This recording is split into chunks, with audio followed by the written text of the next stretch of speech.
नमस्कार श्रोते हो, तुम्ही ऐकत आहात रेडिओ देवगिरी 91.2 FM वारसा लोकसंस्कृतीचा. आता आपण ऐकूयात डॉक्टर स्नेहा विलिंग आदर्श स्वयंसेवी कार्यकर्ता पुरस्कार सोहळ्याचा संपादित अंश.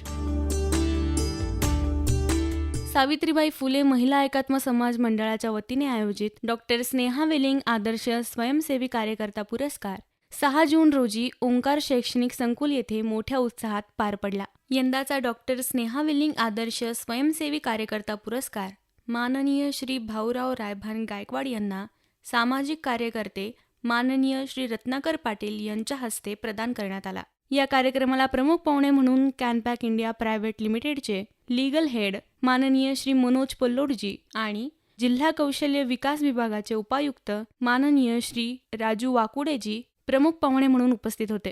तर प्रमुख वक्ते म्हणून माननीय श्री रत्नाकर पाटील लाभले होते. ते उपस्थितांना मार्गदर्शन करताना म्हणाले, मी सामाजिक कार्यकर्ता आहे. गेली काही वर्ष पूर्ण वेळ काम केलं आणि सध्या पालक विषयामध्ये काम करतो. मला सुरुवातीलाच 2 गोष्टी नक्की तुम्हाला सांगायला आवडतील किंवा सांगितल्या पाहिजेत असं मला वाटतं. ज्या व्यक्तीच्या नावाने हा पुरस्कार आत्ता देतो आहोत आपण किंवा गेली 3 वर्ष इथे साफू देते आहे, त्या डॉक्टर स्नेहा वेलिंग, स्नेहा आचार्य यांचे आई वडील, भाऊ वहिनी, कुटुंबीय या ठिकाणी जमलेले आहेत. या कार्यक्रमाचं वेगळेपण मला असं वाटलं की खरं म्हणजे आपल्या मुलीच्या तरुण वयात जिचं देहावसन झालंय अशा मुलीच्या नावाने बऱ्याच वेळेला तिच्या स्मृती जागवण्यासाठी एखाद्या आपल्या घराला नाव दिलं असतं तरी चाललं असतं, अन्य काही उपक्रम केला असता तरी चालला असता. पण त्यांना असं वाटलं की असं सामाजिक काम किंवा असं सामाजिक बीज जिच्यामध्ये होतं आणि ते अकाली आपल्यातून निघून गेलं, ती आठवण जर कायम राहायची असेल तर अशा सामाजिक कार्यकर्त्यांनाच हा पुरस्कार दिला पाहिजे आणि अशा सामाजिक संस्थेने तो दिला पाहिजे ज्याला तो अधिकार आहे. आणि त्यामुळे सुरुवातीलाच मी आचार्य कुटुंबियांचं खरं म्हणजे या ठिकाणी अभिनंदन पण करतो आणि नमस्कार करतो. आपल्या जवळच्या एका व्यक्तीची आठवण चिरंतन राहायची असेल तर ती ठेवण्याचं जे माध्यम तुम्ही निवडलंय ना, त्यासाठी तुम्हाला पहिला सलाम. दुसरी गोष्ट, मगाशी विजय उक्कलगावकरांनी सांगितलं किंवा आता ताईंनी पण सांगितलं, मी काही या ठिकाणी मार्गदर्शन करेन वगैरे, पण असं मी काही मार्गदर्शन करणारा कार्यकर्ता नाहीये. त्यामुळे मी काही मनोगत व्यक्त करतो या निमित्ताने. साफूची मी गेली किमान 25 वर्ष मी इथे येतो. जुन्या ऑफिसमध्ये अनेक वेळेला येतो. काही जण ओळखीचे आहेत, काही जास्त ओळखीचे आहेत. त्यांना पण बरं वाटेल म्हणून नाही तर मला असं वाटलं की कधीतरी हे मी जाहीररित्या सांगितलं पाहिजे. मी 35 वर्ष किमान आता पूर्ण वेळ सामाजिक काम करतो. या सगळ्या सामाजिक कामात अनेक ठिकाणी जाणं होतं आणि आपल्यापैकी सगळेच जण आपण वर्षातून एकदा, 2 वर्षातून, 3 वर्षातून कधीतरी गजानन महाराजांच्या ठिकाणी जातो, अक्कलकोटला जातो, पंढरपूरला जात असू, तुळजापूरला जात असू, काही नाही तर मुंबईच्या परिसरातले सिद्धिविनायकला जात असतील. कारण तिथे गेल्यावर जर बरं वाटतं, त्या देवाला नमस्कार केला की असं वाटतं की चला काहीतरी आपण जे मनात योजलेलं आहे ते काम पूर्ण होईल. खरं म्हणजे ते काम ते पूर्ण करत नसतं, ते आपणच करत असतो, पण आपल्या मनात एक भावना असते.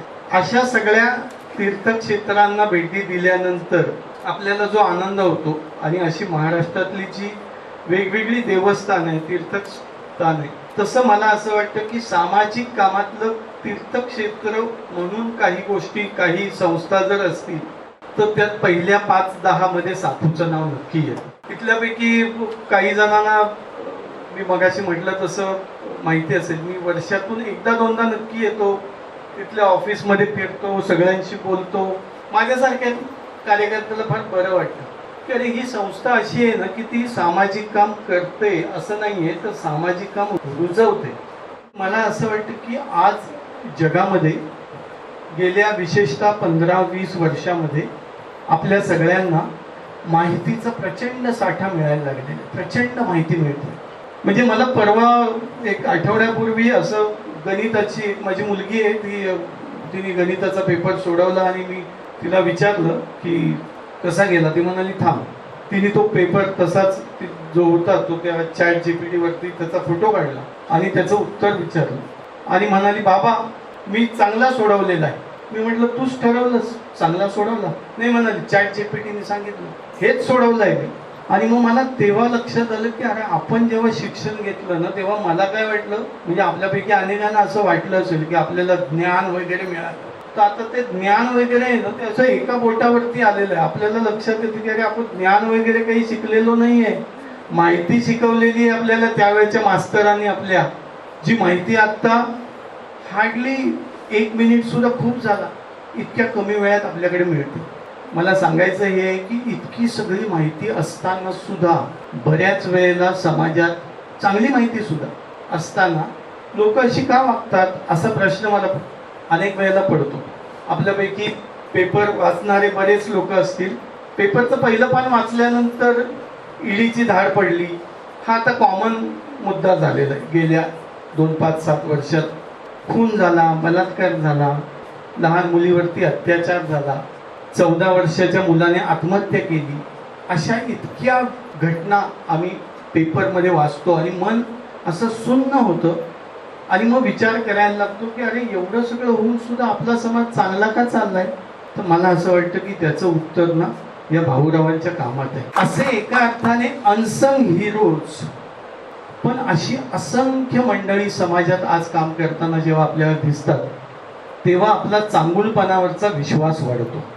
मला असं वाटतं की आजच्या कार्यक्रमाचं सगळ्यात मोठं यश किंवा या कार्यक्रमाचं किंवा अशा कार्यक्रमाचं हे 4थं वर्ष, याचं वैशिष्ट्य हे आहे की सामान्यातला सामान्य माणूस, म्हणजे काकांना कोणीतरी खाली बघितलं असतं, काकूंना बघितलं असतं तर वाटलं नसतं की आज यांना पुरस्कार देणार. अशा लोकांमुळे समाजातल्या अशा काम करणाऱ्या लोकांचा कॉन्फिडन्स वाढतो की अरे मी पण करू शकतो हे काम. मी म्हटलं तसं सामाजिक काम करणाऱ्या कार्यकर्त्याला लागतं काय खरं म्हणजे त्याला लागतं प्रोत्साहन आणि मिळाली तर प्रतिष्ठा. प्रोत्साहन हे खरं म्हणजे तुम्ही आम्ही जेव्हा त्यांना सांगतो की काका चांगलं झालंय, आज काका असतील, उद्या भाऊ असतील, अजून कोण ताई असेल, तिला पण वाटतं की अरे हो मी जे काम करते ना मला पैसे किती मिळतात सोडून द्या. आणि इथे तर वेगळंच आहे ना, पैसे बिशे काहीच मिळत नाही, काहीही न मिळता असे जे काम करणारी लोक आहेत खरं म्हणजे त्यांच्यामुळे आज आपला समाज चांगला झाला. तर या कार्यक्रमाच्या निमित्ताने मी तुम्हाला सगळ्यांना एक आव्हान नक्की करेन की आपल्यापैकी सगळ्यांना ना एक पोस्ट नक्की आली असेल, मला खूप वेळेला आलेली आहे. ती पोस्ट अशी असते की कुठल्या तरी देवाचा, सरस्वतीचा, लक्ष्मीचा, गजानन महाराजांचा, काय आपले जे श्रद्धास्थान आहे त्याचा एक फोटो, गाणं काहीतरी येतं आणि काहीतरी किंवा मंत्र असतो, शनी मंत्र, शनी महात्म्य असं म्हणजे. आणि शनी वगैरे म्हटलं की आपल्याला एकदम बापरे. आणि ते उघडल्या असं वाटतं. म्हणजे मला आठवतंय मी जेव्हा पहिल्यांदा, ही एक 10 वर्षापूर्वीची किंवा त्याच्यापेक्षाही आधीची असेल, नवीन होतं हे सगळं व्हॉट्सअप वगैरे, आणि तो असा मेसेज आला आणि त्या मेसेजमध्ये होतं हा मेसेज तुम्ही 10 लोकांना जर पाठवला तर पुढच्या 7 दिवसात तुमचे प्रश्न संपतील. आलाय का आपल्यापैकी अनेकांना? आलाय ना, सगळ्यांना आलाय. बघा मी जेव्हा पहिल्यांदा तो बघितला ना, हे माध्यमच नवीन होतं त्यामुळे असं एकदम आतून हल्लो, अरे बापरे 7 दिवसात एकदम इतक्या लोकांना, 10 लोकांना पाठवल्यावर असं 1-2 मिनिटं वाटून पण गेलं. आपल्यालाही वाटलं असं की तो मेसेज जर पाठवला आपण तर सगळे प्रश्न संपतील, तुटलेली लग्न जोडतील, नापास झालेल्या परीक्षेत पास व्हाल, तुमची दोघांची भांडणं म्हणजे नवरा बायकोची थांबतील, जे कधी अशक्यच आहे. अशा गोष्टी त्यांनी सांगितलेल्या होत्या 7 दिवसात होतील. हळूहळू त्याच्याकडे आपण दुर्लक्ष करायला लागतो. मला सांगायचं हे आहे की मी तुम्हाला नक्की सांगतो माझ्या अनुभवातून, ते व्हॉट्सअपचे मेसेज ना आपण 10 लोकांना 7 दिवसात पाठवण्याच्या ऐवजी दर दिवशी अशा भाऊरावांसारखी, अशा बेबीताई गायकवाडांसारखी, अशा त्या चंद्रमोहन चंद्रप्रकाश पाटील सारखी नावं आहे ना, आपण दर दिवशी 2 नवीन लोकांना सांगत चला की अरे ही लोक ना चांगलं काम करतात, ही लोक चांगलं काम करतायत म्हणून समाज चांगला आहे, म्हणून तुम्ही आम्ही आज चांगले वाटतो. आणि हे जर आपण किमान महिनाभर जरी केलं ना, अशा प्रत्येकाला किमान 2 लोकांना सांगू शकतो, मी गॅरंटीने सांगतो, तुमच्या मनात ना एक शांती उत्पन्न होईल, एक आनंद उत्पन्न होईल, एक करुणा उत्पन्न होईल, ज्यामुळे तुमचं आयुष्य हे अधिक चांगलं होईल. मला असं वाटतं की या कार्यक्रमाच्या निमित्ताने हा संकल्प आम्ही सगळे करूया, ही अपेक्षा मी या ठिकाणी व्यक्त करतो. श्रोते हो, आत्ताच आपण ऐकलं डॉक्टर स्नेहा वेलिंग आदर्श स्वयंसेवी कार्यकर्ता पुरस्कार सोहळ्याचा संपादित अंश. ऐकत रहा रेडिओ देवगिरी 91.2 FM, वारसा लोकसंस्कृतीचा.